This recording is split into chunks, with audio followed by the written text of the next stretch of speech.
Hello दोस्तों, स्वागत है आप सभी का आज की इस नई वीडियो में। ये क्वेरी लैंग्वेज का लेक्चर 2 है। लेक्चर 1 में हमने सिलेबस का डिस्कशन किया था एंड आज से हम स्टार्ट करने वाले हैं क्वेरी लैंग्वेज को। तो देखते हैं क्वेरी लैंग्वेज होती क्या है। यहाँ पर आप देख सकते हैं क्वेरी लैंग्वेज को दो पार्ट्स में डिवाइड किया गया है। पहला होता है हमारा procedural query language and second होता है हमारा नॉन प्रोसीजरल क्वेरी लैंग्वेज। यहाँ पर देखिए आप, प्रोसीजरल क्वेरी लैंग्वेज के अंदर हम पढ़ते हैं रिलेशनल अलजेब्रा को और नॉन प्रोसीजरल क्वेरी लैंग्वेज के अंदर हम पढ़ते हैं एसक्यूएल को एंड टीआरसी एंड डीआरसी। अब ये टीआरसी एंड डीआरसी क्या है? ये दोनों पार्ट्स जो हैं ये हमारे आरसी के। अब आरसी क्या होता है? आरसी होता है यहाँ पर रिलेशनल कैलकुलस। अब रिलेशनल कैलकुलस के अंदर हम दो चीज़ें पढ़ते हैं यहाँ पर, TRC and DRC. TRC stand for tuple relational calculus and DRC stand for domain relational calculus. अब यहाँ पर आप देखिए, जब भी हम प्रोसीजरल क्वेरी लैंग्वेज की बात करते हैं तो हम यहाँ पर बोलते हैं what to retrieve from database and how to retrieve from database. यहाँ पर दो बातें होती हैं, आपको क्या रिट्रीव करना है डेटाबेस से एंड कैसे करना है। अब नॉन प्रोसीजरल की जब हम बात करते हैं तो यहाँ पर हम देखते हैं what to retrieve from database, हमें डेटाबेस से क्या रिट्रीव करना है, इसे इस तरह से देखते हैं। अब यहाँ पर मैंने छोटा सा डिफरेंस बना के लिख दिया है इन दोनों के बीच। देखिए आप, प्रोसीजरल क्वेरी लैंग्वेज में लिख दिया है यहाँ पर formulation of how to access data from the database and table and what data required to retrieve from database table. अब यहाँ पर देखिए नॉन प्रोसीजरल मैंने लिखा है यहाँ पर formulation of what data retrieve from database table. Relational calculus इसके अंदर आता है एंड एसक्यूएल इसके अंदर आता है और प्रोसीजरल के अंदर आता है अपना रिलेशनल अलजेब्रा। अब यहाँ पर अपन रिलेशनल अलजेब्रा को फर्स्ट पढ़ेंगे, देन नॉन प्रोसीजरल पर जाएंगे। रिलेशनल अलजेब्रा को देखिए यहाँ पर, the basic idea of query language is query executed on a DB table tuple by tuple. हम जब भी क्वेरी को एग्जीक्यूट करते हैं डेटाबेस टेबल पर तो हम टपल बाय टपल करते हैं। टपल आप समझते हैं, टपल का मतलब होता है यहाँ पर रो, रो बाय रो ऐसे हम जाते हैं, स्टेप बाय स्टेप करते हैं। यहाँ पर लिखा है row by row, one tuple at a time, एक ही टपल को एक टाइम पे करते हैं। अब यहाँ पर देखिए आप, अगर हम इनपुट में हम देते हैं यहाँ पर रिलेशनल टेबल देते हैं, रिलेशनल टेबल देते हैं तो हमें आउटपुट भी रिलेशनल टेबल ही मिलेगा। आप रिलेशनल टेबल बोल सकते हैं या फिर इंस्टेंस ले सकते हैं।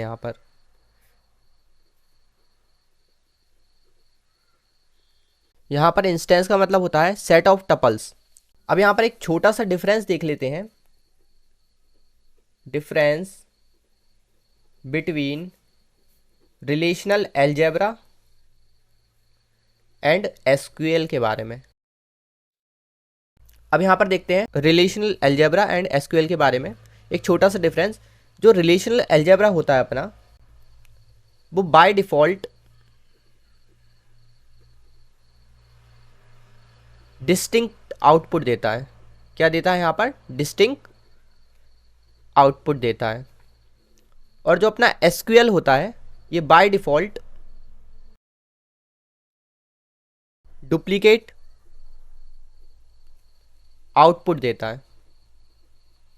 ये बाय डिफॉल्ट रिलेशनल अलजेब्रा क्या करता है?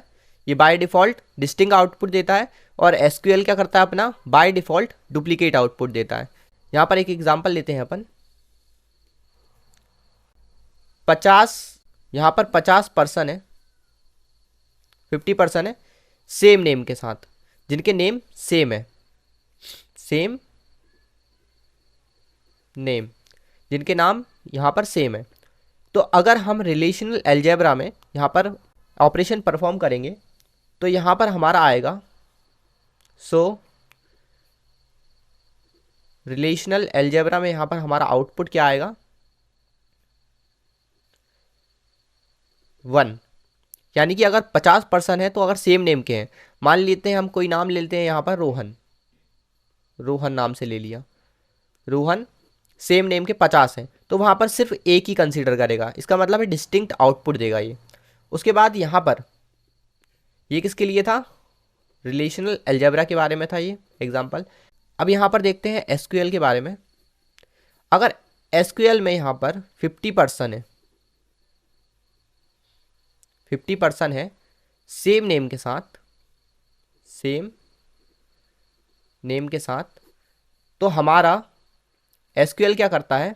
SQL, यहाँ पर आउटपुट क्या देगा 50 ये देगा।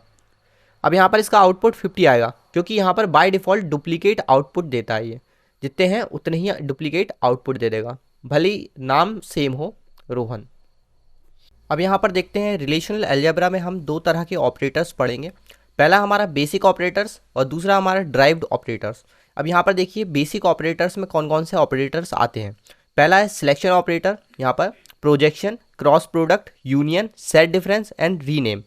और उसके बाद ड्राइव्ड में हम पढ़ेंगे ज्वाइन और एंड इट्स टाइप। यहाँ पे हम काफ़ी ज्वाइन पढ़ेंगे, नेचुरल ज्वाइन होगा, कंडीशनल ज्वाइन होगा, इक्वी ज्वाइन होगा, हम यहाँ पर बहुत सारे ज्वाइन को पढ़ेंगे। उसके बाद डिवीज़न, इंटरसेक्शन ऑपरेटर। इंटरसेक्शन को हम इस तरह से लिख सकते हैं, यहाँ पर देखिए आर इंटरसेक्शन एस, इसका मतलब होता है यहाँ पर ये ड्राइव्ड ऑपरेटर है तो ये माइनस ये सेट डिफरेंस वाले ऑपरेटर से बनाए। ये देखिए आप सेट डिफरेंस से ये ऑपरेटर ड्राइव हुआ है, तो यहाँ पर देखिए इस तरह से अपन लिख सकते हैं। अब देखते हैं सिलेक्शन एंड प्रोजेक्शन को। अब देखिए यहाँ पर आप selection, it select the tuples based on specify condition. अब कैसे यहाँ पर होता है, अब यहाँ पर देखिए ये स्पेसिफाई कंडीशन पर सिलेक्ट करता है टपल को। तो यहाँ पर अपन इस तरह से डिनोट करते हैं इसे, ये है सिग्मा। यहाँ पर अपन कंडीशन देंगे और उसके बाद यहाँ पर रिलेशन, जिस रिलेशन पर अपन को कंडीशन लगाना है। जैसे कि एग्जांपल लेते हैं, एग्जांपल में देखिए आप हमने क्या कंडीशन लगाई, यहाँ पर स्टूडेंट टेबल में उन टपल्स को सिलेक्ट कर दो जिसका CGPA 9 से ज़्यादा है। तो हम इस तरह से कंडीशन देते हैं यहाँ पर कि स्टूडेंट टेबल में से उन टपल्स को सिलेक्ट करो जिसका CGPA 9 से ज़्यादा है। यहाँ पर देखिए आप टपल्स को सिलेक्ट करता है, टपल्स का मतलब है रो। अब देखते हैं प्रोजेक्शन को। प्रोजेक्शन का साइन कुछ इस तरह है, ये पाई। इट सिलेक्ट फील्ड एट्रीब्यूट या बोल सकते हैं एट्रीब्यूट लिस्ट फ्रॉम रिलेशन। ये क्या करता है, रिलेशन से फील्ड अपन बोल सकते हैं कॉलम, एट्रीब्यूट को मैंने आपको बताया था कॉलम बोलते हैं, और कॉलम की लिस्ट को ये सिलेक्ट करता है। तो अब यहाँ पर कुछ इस तरह से इसको डिनोट करते हैं। यहाँ पर देखिए पाई, और हमें जिस एट्रीब्यूट को चाहिए, जो भी एट्रीब्यूट चाहिए यहाँ पर लिखते हैं हम एट्रीब्यूट नेम, और उसके बाद जिस रिलेशन में से चाहिए हमें वो लिखते हैं। यहाँ पर हम कुछ इस तरह से भी लिख सकते हैं यहाँ पर और करके इसकी सिंटैक्स को, pi attribute, pi stand for projection, attribute set, यहाँ पे एट्रीब्यूट का सेट लिख सकते हैं, और जो भी रिलेशन है हमारा उसमें से हमें ये सेट चाहिए। एक एग्जांपल इसका भी देखते हैं। अगर हमें नेम चाहिए, नेम का एट्रीब्यूट लिस्ट चाहिए, यहाँ पे हमें कॉलम, नेम का कॉलम चाहिए मान लो, ये बोल सकते हैं, और किस में से चाहिए, कोई रिलेशन होगा हमारा, कोई रिलेशन होगा उसमें से हमें नेम चाहिए, नेम नाम का कॉलम लाके हमें दे दो। तो ये इस तरह से अपन इसको लिखेंगे। अब सिलेक्शन और प्रोजेक्शन के एग्जांपल देख लेते हैं। अब देखिए यहाँ पर एक एग्जांपल है, हमें एक स्टूडेंट टेबल दी है जिसमें रोल नंबर, नेम, CGPA यहाँ पर अपन को दिए हुए हैं। अब अपन को करना क्या है, ये 4 चीज़ें निकालनी है इसमें। पहला निकालना है अपन को स्टूडेंट टेबल में से, कुछ इस तरह इसको पढ़ते हैं, स्टूडेंट टेबल में से हमें पाई रोल नंबर निकालना है, यानी कि रोल नंबर का एट्रीब्यूट अपन को निकालना है, एट्रीब्यूट लिस्ट यहाँ पे निकालना है। अब यहाँ पर स्टूडेंट टेबल में से, सेकंड में स्टूडेंट टेबल में से हमें नेम निकालने हैं, और उसके बाद यहाँ पर थर्ड में देखिए हमें स्टूडेंट टेबल में से जिसका CGPA 9 से ज़्यादा है, यहाँ पर सिलेक्शन का अपन ने यूज़ किया है, सिलेक्शन ऑपरेटर का, यहाँ पर जिसका CGPA 9 से ज़्यादा है हमें वो टपल्स निकालने हैं, क्योंकि सिलेक्शन क्या करता है, हमें वो टपल्स देता है। और उसके बाद यहाँ पर देखते हैं फोर्थ में, यहाँ पर सबसे पहले क्या करना है, इसको कुछ इस तरह सॉल्व करते हैं। पहले ये सॉल्व होगा फिर ये सॉल्व होगा, फर्स्ट अपन इसको सॉल्व करेंगे देन ये सॉल्व करेंगे। तो हमें स्टूडेंट टेबल में से उन टपल्स को निकालना है जिसका CGPA 9 से ज़्यादा है, और उसके बाद वो जो आंसर आएगा वो टपल्स हमारे आ जाएंगे, उन टपल्स में से हमें उनका नेम निकालना है। सो 1 बाय 1 सॉल्व करते हैं। पहला क्या है हमारा, यहाँ पर देखते हैं, पहला हमें यहाँ पर निकालना है पाई रोल नंबर, स्टूडेंट टेबल में से हमें रोल नंबर को निकालना है। यहाँ पर रोल नंबर क्या बोलेंगे अपन, ये है रोल नंबर लिस्ट अपनी, यहाँ पे एट्रीब्यूट की लिस्ट, ये पूरा एट्रीब्यूट है ये कॉलम। तो यहाँ पर इसका आउटपुट क्या आएगा, यहाँ पर आउटपुट क्या आएगा इसका, रोल नंबर का जो एट्रीब्यूट लिस्ट है वो अपन को यहाँ पर आउटपुट में मिल जाएगी। 1 2 3 4 5 6 और 7, आई थिंक 7, हाँ ठीक है 7 है अपने। तो यहाँ पर अपन को इसकी लिस्ट मिल गई। अब सेकंड देखते हैं, सेकंड क्या है। सेकंड हमारा है पाई नेम निकालना है स्टूडेंट में से। यहाँ पर हमें पाई नेम निकालना है स्टूडेंट टेबल में से। तो इसका हमारा आउटपुट क्या होगा यहाँ पर, इसका आउटपुट क्या होगा यहाँ पर देखते हैं। हम देखते हैं यहाँ पर नेम को, यहाँ पे हमें नेम निकालना है, नेम का जो कॉलम है वो निकालना है। तो हम यहाँ पर लिख देते हैं पहले नेम निकालना है। अब देखिए यहाँ पर नेम कौन कौन से हैं, अभय, प्रियांशु, शिवांश, सौरभ, प्रियांशु, तरुण, अभय। अब यहाँ पर देखिए आप प्रियांशु प्रियांशु 2 बार रिपीट हो रहे हैं, अभय अभय 2 बार रिपीट हो रहे हैं। तो हमें क्या करना है, इनको एक बार लेना है। रिलेशनल अलजेब्रा क्या करता है अपना, अपन को डिस्टिंक्ट आउटपुट देता है। अब यहाँ पर डिस्टिंक्ट आउटपुट क्या आएंगे अपने, पहला आएगा अभय, दूसरा प्रियांशु, और तीसरा क्या आएगा अपना, यहाँ पर देखिए शिवांश, सौरभ, शिवांश, सौरभ, और अब क्या बचा, सौरभ, प्रियांशु, प्रियांशु हो चुका है एक बार यहाँ पर देखिए, तो अपन उसको नहीं लेंगे। तरुण और अभय, अब यहाँ पे तरुण लिखते हैं, और अभय भी अपन ने ऊपर ले लिया है। तो यहाँ पर डिस्टिंक्ट आउटपुट देता है अपना, तो सेकंड का रिजल्ट ये आएगा। अब थर्ड वाला देखते हैं, थर्ड वाले में अपन को क्या निकालना है, यहाँ पर देखिए थर्ड वाला क्या है अपना, सिग्मा CGPA ग्रेटर देन होना चाहिए 9 से, किस में से, स्टूडेंट टेबल में से। यहाँ पर अपन को उन टपल्स को निकालना है जिनका CGPA 9 से ज़्यादा होगा। अब देखते हैं यहाँ पर कौन कौन सी टपल्स हैं। इसका आउटपुट क्या आएगा, इसका आउटपुट आएगा अपना, इसमें टपल्स निकालता है हमेशा, तो यहाँ पे पूरी टपल्स लेंगे, ये वाली ये वाली ये वाली, उन टपल्स को लेंगे अपन। ये होती हैं टपल्स यानी कि रो, ये एक रो है, ये दूसरी रो है, तीसरी रो है पूरी, इस तरह से अपन इसको टपल बोलते हैं। अब यहाँ पर टपल्स निकालेंगे, वो टपल्स चाहिए अपन को जिनका CGPA 9 से ज़्यादा है। तो अपन यहाँ पे कौन कौन सिलेक्ट कर सकते हैं, ये तो 9 है, अपन को 9 से ज़्यादा चाहिए, तो ये वाली टपल आएगी सेकंड वाली, और उसके बाद ये छोड़ देंगे, ये वाली टपल आएगी अपनी, और उसके बाद ये छोड़ देंगे, उसके बाद कौन सी, ये वाली टपल आएगी अपनी, और इसको भी छोड़ देंगे। तो अपनी 1 2 3 ये 3 टपल यहाँ पे आउटपुट में आ जाएंगी। तो यहाँ पर लिखते हैं अपन roll number, name and CGPA। अब यहाँ पर आउटपुट में लिख देते हैं उन टपल्स को जिनका CGPA 9 से ज़्यादा है, जिसका रोल नंबर 2 है, 4 है और 6 है। उसके बाद यहाँ पे देखिए आप प्रियांशु, ये प्रियांशु, सौरभ और तरुण आएगा, प्रियांशु, सौरभ और तरुण आएगा। इनका CGPA कितना है, 10 10 और 10, 9 से ज़्यादा है। तो हमारा आउटपुट कुछ इस तरह से आएगा। अब देखते हैं फोर्थ वाला। फोर्थ वाला क्या बोल रहा है, आप स्टूडेंट टेबल में से उन टपल्स को निकालिए जिसका CGPA 9 से ज़्यादा है, और उसमें एक कंडीशन लगाइए, उसका हमें सिर्फ नेम चाहिए। यहाँ पर इस तरह से अपन इसको पढ़ेंगे। तो देखते हैं फोर्थ वाला पहले, पाई नेम अपन को चाहिए है, और यहाँ पे कंडीशन लगी है CGPA 9 से ज़्यादा होना चाहिए, और उसके बाद किस में से, स्टूडेंट टेबल में से। यहाँ पर देखिए इसका आउटपुट क्या आएगा अपना,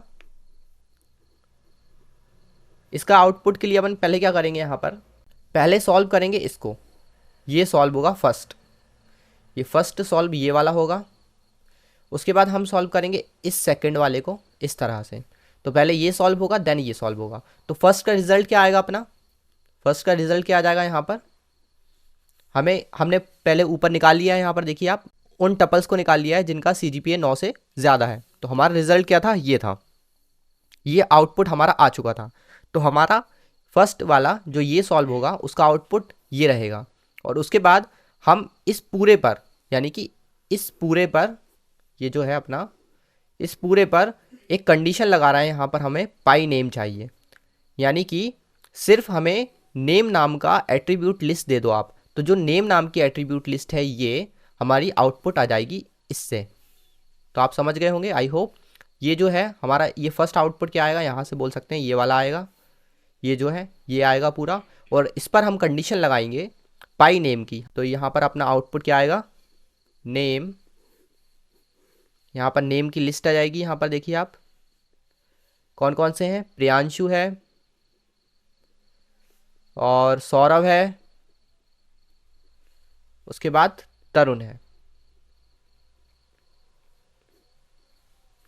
तो हमारा कुछ आंसर इस तरह से रहेगा।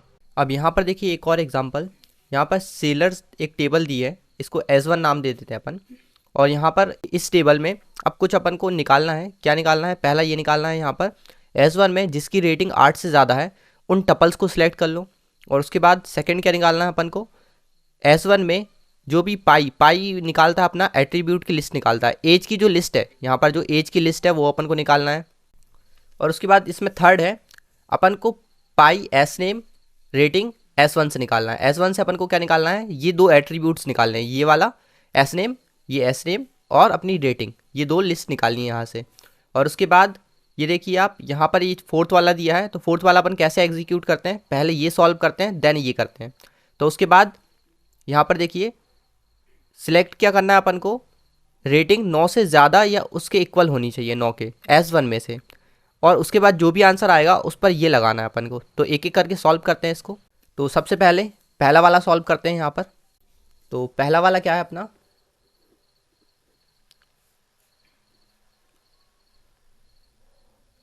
अब यहाँ पर अपन को ये सिलेक्शन है, रेटिंग निकालना है जो 8 से ज़्यादा हो और S1 में से, S1 टेबल में से। यहाँ पर देखिए ये S1 टेबल है, यहाँ पर ये निकालना है। तो इसका आउटपुट क्या आएगा अपना, अब यहाँ पर 8 से ज़्यादा रेटिंग किस किस की है ये देख लेते हैं। तो यहाँ पर रेटिंग देखते हैं अपन। अब 8 से ज़्यादा रेटिंग किस किस की है, यहाँ पर ये 8 से ज़्यादा कौन है, 9 है और 10 है, ये दोनों आ जाएंगी यहाँ पर। तो अपन लिखेंगे यहाँ पर आउटपुट में अपना क्या आएगा, रेटिंग। यहाँ पर ये क्या करेगा, टपल देगा। तो एक मिनट यहाँ पर ये रेटिंग हटा देता हूँ मैं। अब टपल में क्या क्या आएगा, यहाँ पर कौन कौन से टपल आएंगे, जिसकी रेटिंग 8 से ज़्यादा है वो टपल्स आएंगे। तो 8 से ज़्यादा किसकी टपल है, ये वाला टपल दिख रहा है आपको, ये पूरा टपल। और उसके बाद अपना ये वाला पूरा टपल, दो टपल को लेंगे यहाँ पर अपन। तो आंसर इसका कुछ ऐसे होगा आउटपुट, पहले SID लिखेंगे उसकी, एस नेम और फिर रेटिंग और यहाँ पर एज लिख देंगे। यहाँ पर देखिए आप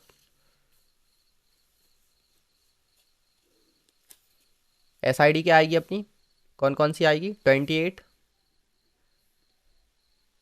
यप्पी, रेटिंग क्या है इसकी 9 है और एज कितनी है 35.0। और उसके बाद कौन सी लेंगे अपन, ये वाली देखिए यहाँ पे, ये वाली सिलेक्ट करेंगे क्योंकि इसकी 8 से ज़्यादा रेटिंग है।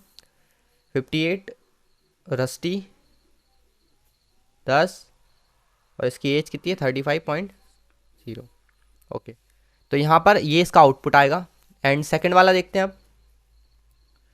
सेकंड वाला क्या कह रहा है अपन से, ये देखिए सेकंड वाले में एज निकालना है यहाँ पर और पाई लगा है यहाँ पर। पाई का मतलब प्रोजेक्शन, प्रोजेक्शन निकालना है एज। अब प्रोजेक्शन का मतलब बताया था मैंने आपको, एट्रीब्यूट लिस्ट निकाल के देता है वो।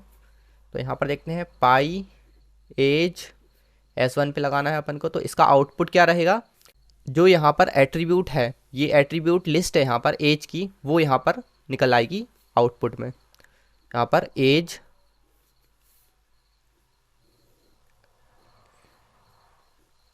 अब यहाँ पर आप देखिए इसमें से अपन को रिलेशनल अलजेब्रा में क्या डिस्टिंक्ट आउटपुट निकालना रहता है।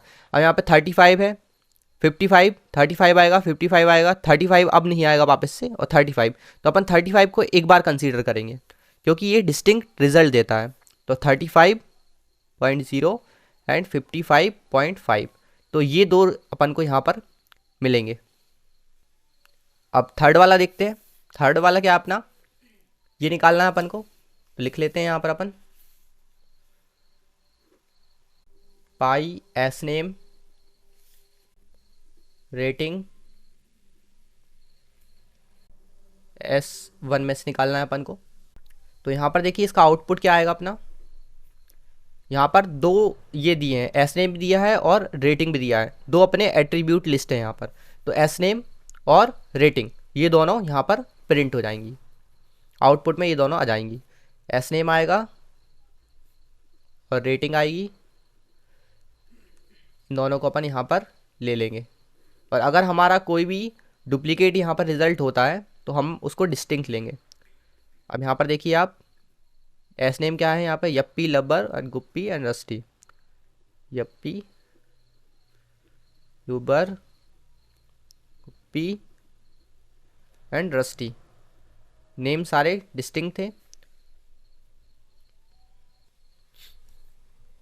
अब उसके बाद रेटिंग देख लेंगे अपन, यहाँ पर रेटिंग क्या लेंगे, 8, 9, 8, 5 और 10। तो ये इसका आउटपुट होगा। अब देखते हैं फोर्थ वाला, देखते हैं यहाँ पर, ये अपन को ये देखना है इसका आउटपुट क्या आएगा। तो अब यहाँ पर फोर्थ वाला क्वेश्चन लिखते हैं, क्या था अपना, पाई, एस नेम एंड रेटिंग चाहिए अपन को। यहाँ पर क्या, प्रोजेक्शन, रेटिंग कितनी होनी चाहिए, यहाँ पर लिखा था 9 या 9 के बराबर होना चाहिए। और S1 टेबल में से अपन ऐसे पढ़ते हैं इसको, S1 टेबल से अपन को क्या निकालना है, उन टपल्स को निकालना है, सिलेक्शन टपल्स देता है, टपल्स को निकालना है जिसकी रेटिंग अपनी 9 से ज़्यादा है या 9 के बराबर है। और उसके बाद इस पर अपन को प्रोजेक्शन लगाना है इसका, उनके एस नेम एंड रेटिंग अपन को वहाँ पर प्रिंट करके देनी है। तो आप समझिए इसका आउटपुट कैसे आएगा। यहाँ पर इसका आउटपुट लिख रहा हूँ मैं। तो पहले तो ये एग्जीक्यूट होगा, फर्स्ट ये एग्जीक्यूट होगा अपना, देन ये वाला सेकंड ये एग्जीक्यूट होगा। अब यहाँ पर देखिए आप कि इसका रिजल्ट क्या आने वाला है। अब उन टपल्स को निकालना है जिसकी रेटिंग 9 से ज़्यादा है, 9 के बराबर है, S1 में से। अब 9 से ज़्यादा 9 के बराबर कौन कौन सी टपल दिख रही है, पहले रेटिंग देखो आप, रेटिंग 9 है, हाँ ठीक है चलेगा, ये नहीं चलेगा, ये भी नहीं चलेगा, ये चलेगा, 9 है और 9 से ज़्यादा है। अब उसके बाद ये वाली और ये वाली अपन टपल लेंगे। तो आप देख सकते हैं ये वाली और ये वाली जो टपल हैं, मैं इसका आउटपुट पहले ही लिख चुका हूँ। यहाँ पर मैंने ये सेकंड वाला जो था, ये कंडीशन में यही आउटपुट आया था अपना। अब इस आउटपुट में मुझे क्या लगाना है, प्रोजेक्शन लगाना है। तो प्रोजेक्शन कौन सा लगाना है यहाँ पर, पाई, इसमें से एस नेम और रेटिंग निकालना है। यहाँ से पाई, एस नेम और रेटिंग निकालना है। तो एस नेम क्या है अपना, ये है पूरा, और रेटिंग कौन सी, ये जो 2 कॉलम है वो अपने आ जाएंगे यहाँ पर, 2 एट्रीब्यूट लिस्ट यहाँ पे आ जाएंगी। तो अब यहाँ पर देखते हैं अपन इसका आंसर क्या होगा। एस नेम एंड रेटिंग अपनी आ जाएगी। अपन ने इसको सॉल्व किया, देन इसको सॉल्व किया, यहाँ पर आ जाएगा यप्पी एंड रस्टी 9 एंड 10। यहाँ पर देखिए ये होगा इसका रिजल्ट। अब यहाँ पर कुछ इंपॉर्टेंट पॉइंट देख लेते हैं अपन। तो ये जो पॉइंट्स हैं सिलेक्शन एंड प्रोजेक्शन के बारे में हैं, जिसके अभी अपन ने एग्जांपल देखे। अब देखते हैं यहाँ पर, देखिए आप, यहाँ पर लिखा है सिग्मा C2 और सिग्मा C1। सिग्मा मतलब क्या होता है अपना, selection, selection C2, selection C1। अब सिलेक्शन क्या करता है आपको बताया था मैंने, टपल देता है अपना आंसर में, आउटपुट में। अब उसके बाद रिलेशन R पर लगे हुए हैं ये, और यहाँ पर क्या किया इसने, पहले टपल यहाँ पे सिग्मा C1 पर लगा दिया, उसके बाद अंदर लगाया C2 पर। तो अगर दोनों इस तरह से लिखे रहते हैं तो ये एक दूसरे के इक्विवेलेंट होते हैं। इक्विवेलेंट मतलब बोल सकते हैं आप कम्यूटेटिव होते हैं। इसको इस तरह से लिखो या फिर इसको इस तरह से भी लिख सकते हैं आप, दोनों का रिजल्ट सेम ही आएगा। तो अपन ने यहाँ पर लिखा सिलेक्शन इज कम्यूटेटिव। अब यहाँ पर सेकंड पॉइंट देखिए आप, सिग्मा C2 और सिग्मा C1 R, इसको किस तरह से लिख सकते हैं अपन, डायरेक्ट ऐसे ना लिखकर अपन इसमें एंड ऑपरेटर यहाँ पर लगा सकते हैं, एंड लगा सकते हैं बीच में, ये जो है एंड का साइन है। तो सिग्मा C1 एंड C2, यहाँ पर दोनों को कंपेयर करेगा, उसके बाद रिलेशन में से ये निकालेगा। थर्ड पॉइंट देखते हैं अब अपन।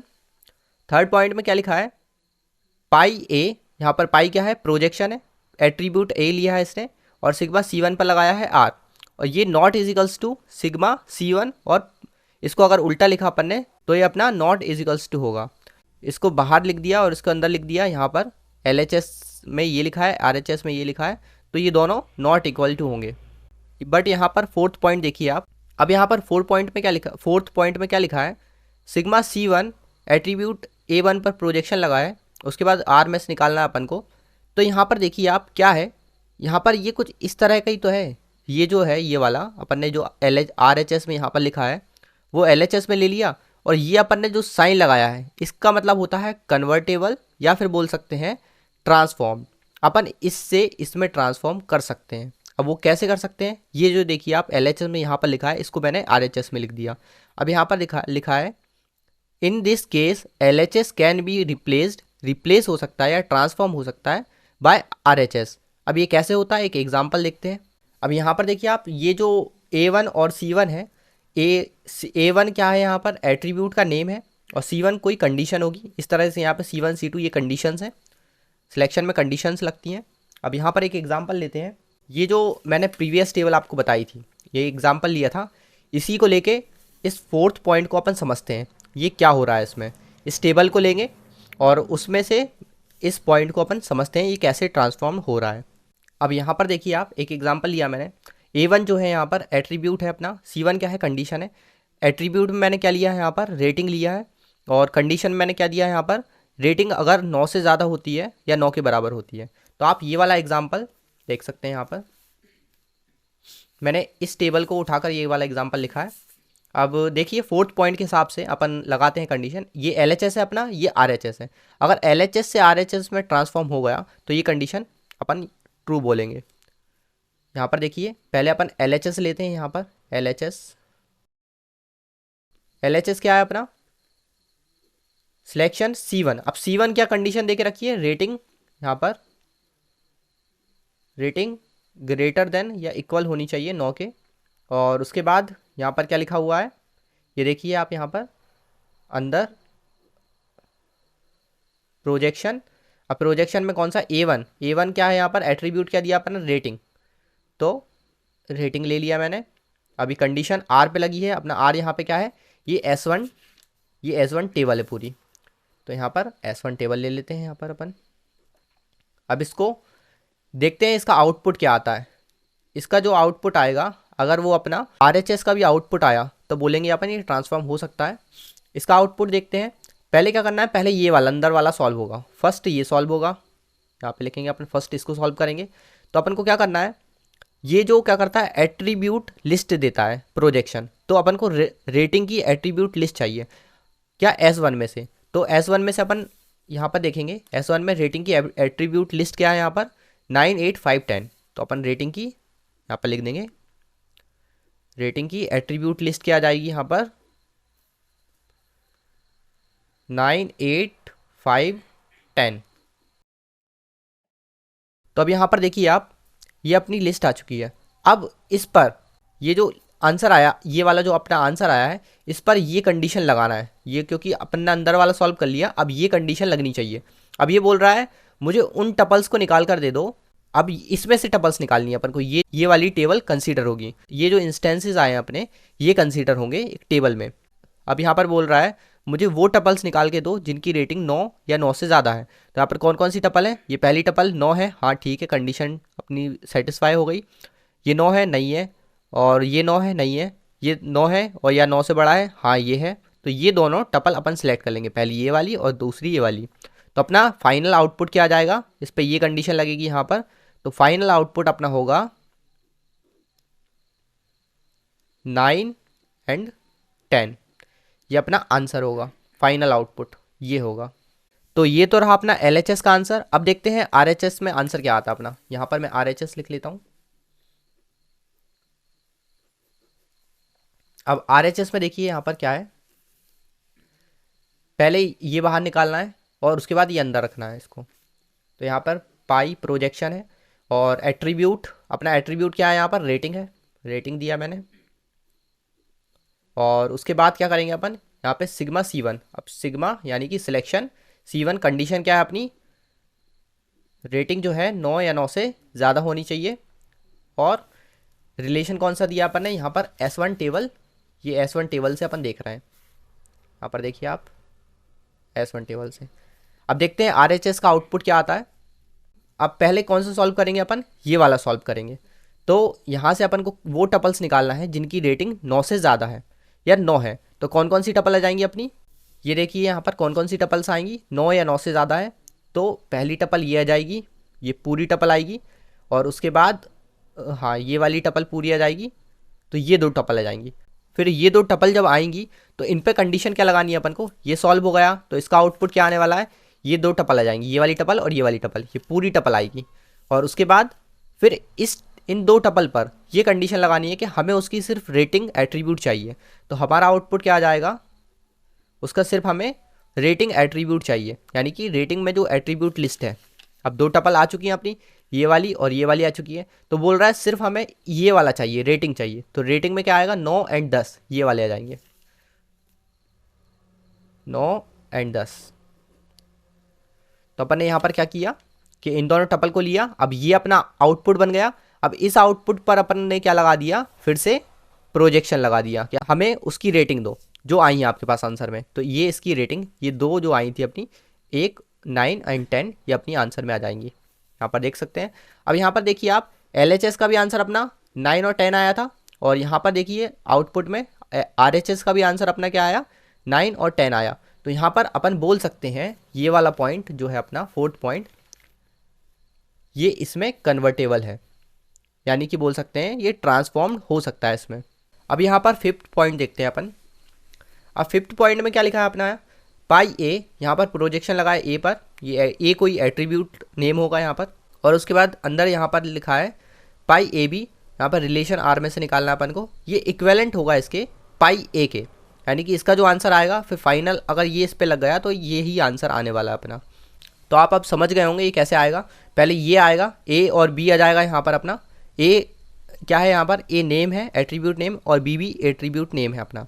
तो ए और बी एट्रीब्यूट दो नेम आ जाएंगे। अब दो नेम में से अपन ने फिर इस पर ही कंडीशन लगा दी कि हमें सिर्फ ए वाला चाहिए, तो यही आउटपुट में आएगा, तो ये इसके इक्वेलेंट होगा। अब यहाँ पर और करके लिखा है मैंने 6 पॉइंट, अगर हमारा पाई ए रिलेशन आर में दिया है तो हम कुछ इस तरह से इसको लिख सकते हैं। कैसे, पाई ए और पाई बी, अब पाई क्या है, प्रोजेक्शन है यहाँ पर, प्रोजेक्शन ए एट्रीब्यूट पर, projection B relation R, but यहाँ पर कंडीशन दी है, but here if and only if जो ए है हमारा वो सबसेट होना चाहिए बी का, जो ए है हमारा सबसेट होना चाहिए बी का। यहाँ पर मैं आपको एक एग्जांपल समझाता हूँ इसको। अगर हमारा कोई SID है, पाई SID, यहाँ पे कोई एट्रीब्यूट नेम है SID, जो कि हमारा स्टूडेंट टेबल पर लगा है, तो हम इसको इक्वेलेंट बोलेंगे यहाँ पर पाई ऑफ SID, ये ए की तरह ट्रीट होगा, और उसके बाद अंदर क्या लिख सकते हैं यहाँ पर, SID एंड S नेम, और स्टूडेंट टेबल पर लगा देंगे हम इसको। यहाँ पर हमने स्टूडेंट टेबल पर लगा दिया, तो आप देख सकते हैं यहाँ पर ये बी की तरह ट्रीट होगा। तो बी क्या है यहाँ पर, सुपर सेट है, ये सुपर सेट हुआ, और ए क्या है यहाँ पर, सबसेट है। देखिए बी में दोनों आ रहे हैं, ये सुपर सेट हुआ बी, और ए जो हुआ वो सबसेट हुआ बी का, ये सबसेट होगा बी का। आप सबसेट तो जानते होंगे, सुपर सेट में से जो भी वैल्यू है वो सबसेट में आ रही है इसके, तो ये सबसेट होगा। तो अब समझते हैं 7 पॉइंट। 7 पॉइंट में लिखा है, अगर हमारा पाई ए यानी प्रोजेक्शन ए यहाँ एट्रीब्यूट पर लगा है रिलेशन आर पर, not equals to pi of B projection यहाँ पर लगा है बी एट्रीब्यूट पर आर के। तो सीधी बात है, अगर कोई एट्रीब्यूट यहाँ पर ए होगा और यहाँ पर बी है, दोनों एट्रीब्यूट अलग अलग हैं, तो हम उनको सेम कैसे बोल सकते हैं, या जब एट्रीब्यूट लिस्ट आएगी, तो जैसे कि अगर ये एग्जांपल देखें अपन, यहाँ पर SID है, जो SID एट्रीब्यूट लिस्ट है, S नेम एट्रीब्यूट लिस्ट है, ये दोनों क्या बराबर है, नहीं है बराबर, क्योंकि SID में कुछ अलग वैल्यू है और S नेम में कुछ अलग वैल्यू है। तो यहाँ पर बोल सकते हैं ये दोनों बराबर नहीं होंगी। और मैंने यहाँ पर लिखा है आपको, हेयर ए एट्रीब्यूट नेम है और बी क्या है, BID है, BID कुछ एट्रीब्यूट नेम होगा यहाँ पे भी। एग्जाम्पल में लिख सकते हैं आप इसको, यहाँ पर पाई, यहाँ पर कोई एट्रीब्यूट नेम आ जाएगा, attribute name not equals to, यहाँ पर रिलेशन आर भी लिखना पड़ेगा, और नॉट इजिकल्स टू यहाँ पर कोई BID होगी अपनी, कुछ भी BID हो सकती है यहाँ पर, जिस तरह स्टूडेंट ID होती है, यहाँ पे बैंक की ID हो सकती है, और ये भी आर पर होगा। एक ही टेबल है बट दोनों अलग अलग एट्रीब्यूट लिस्ट है अपनी, एट्रीब्यूट दोनों नेम अलग अलग हैं यहाँ पर, तो अपन ये इक्वेलेंट नहीं बोल सकते, इनको इक्वल नहीं बोल सकते। सो लास्ट पॉइंट देखते हैं अपना 8 पॉइंट। पाई एट्रीब्यूट कुछ दिया है यहाँ पर, प्रोजेक्शन दिया है यहाँ पर एट्रीब्यूट, और उसके बाद सिलेक्शन दिया है यहाँ पर, कोई कंडीशन है आर पर, ये इक्वल होगा, इसको इसको बाहर निकाल दिया LHS में और इसको अंदर कर दिया, यहाँ पर RHS में इसको बाहर निकाल दिया, ये बाहर निकल गया यहाँ पर और ये अंदर आ गया, तो ये दोनों बराबर होंगे। पर इस पे एक कंडीशन है, if and only if attribute include all attribute used in C, यानी कंडीशन। यहाँ पर ये बोल रहा है कि एट्रीब्यूट पूरे इंक्लूड करना चाहिए, यहाँ पर जितने भी एट्रीब्यूट दिए हैं। जैसे कि आप ये वाला एग्जांपल देख सकते हैं, यहाँ पर मैंने अगर पाई में यहाँ पर पूरे लिख दिए, SID, SNAME, रेटिंग, एज, यहाँ पर मैंने प्रोजेक्शन में सारे लिख दिए। उसके बाद मैं बोल रहा हूँ मुझे कंडीशन लगाना है, मैं बोल देता हूँ कि मेरा रेटिंग 9 से ज़्यादा होना चाहिए, 9 के बराबर होना चाहिए। तो रेटिंग अपनी ये वाली आ जाएगी, इन सभी में से ये वाली। तो अपन देख सकते हैं यहाँ पर मैंने रेटिंग निकाल ली ये वाली। तो पहले कौन सा सॉल्व होगा अपना, यहाँ पर ये आएगा कि उस टपल्स को ले लो जिनकी रेटिंग 9 से ज़्यादा हो। तो अपन यहाँ पर उन टपल्स को ले लेंगे जिसकी रेटिंग 9 या 9 से ज़्यादा हो। तो ये वाली टपल आ जाएगी पूरी और ये वाली, और फिर अपन इस पर लगा रहे हैं यहाँ पर एट्रीब्यूट, उसके सारे पूरे ऑल एट्रीब्यूट ले लो। तो ऑल एट्रीब्यूट ये सारे हैं, तो ये दोनों आ जाएंगी अपनी। तो आंसर अपना यही होगा, ये वाली टपल एंड ये वाली टपल। अब यहाँ पर देखते हैं अगर ये वाला हुआ RHS में, अगर अपन ने ऐसा उल्टा कर दिया, इसको बाहर ले गया, इसको अंदर कर दिया, तो ये इसके इक्वल होगा। देखते हैं इसमें पहले ये वाला सॉल्व होता है। तो ये बोल रहा है पूरे एट्रीब्यूट ले लो यहाँ से रिलेशन R से। अब रिलेशन अपना यहाँ पे S1 है, तो यहाँ से अगर पूरे एट्रीब्यूट ले लिए मैंने, ये वाला ये वाला ये वाला ये वाला, तो ये सारे कॉलम आ जाएंगे। कॉलम मतलब पूरे एट्रीब्यूट लिस्ट आ जाएगी, यहाँ पर ये भी आ जाएगा, ये भी आ जाएगा। तो यहाँ पर सारे आ गए। फिर उसके ऊपर अपन कंडीशन लगा रहे हैं। क्या कंडीशन लगा रहे हैं, उन टपल्स को ले लो जिनकी रेटिंग 9 या 9 से ज़्यादा है। तो कौन कौन सी टपल आ जाएंगी, ये वाली टपल आ जाएगी, क्योंकि अपन के पास ये सारे कॉलम आ चुके हैं। तो ये वाली टपल आएगी और ये वाली टपल, तो अपन को सेम आंसर मिला। तो ये चीज़ आपको ध्यान रखना है। सो आज की वीडियो में इतना ही, मिलते हैं नेक्स्ट वीडियो में। अपन पढ़ेंगे नेक्स्ट वीडियो में सेट ऑपरेटर्स को। So thank you for watching.